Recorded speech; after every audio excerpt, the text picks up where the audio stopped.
метилпреднизолон? Нету?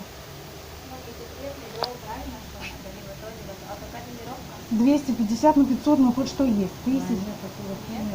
Инъекционный вообще не будет. Инъекционный нету? А этот курантил, клексан? Ничего нету, да, Дима? Низолон возили с Украины и с России сначала. Амбробены заказывали тоже оттуда и оттуда. Те, кто лежал в больнице, искали, брали, привозили.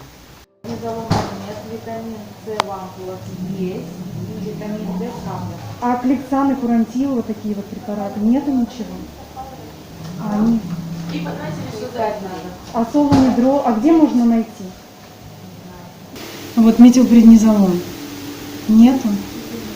А вообще он был у вас? Ну, 200 упаковок, тут же как бы не везде забирали себе. Люди паника такая. А клексан, курантил? Я вроде даже не было. Даже не было, да, из этих? А азитромицин есть антибиотик? Тоже нет? Да, был недавно.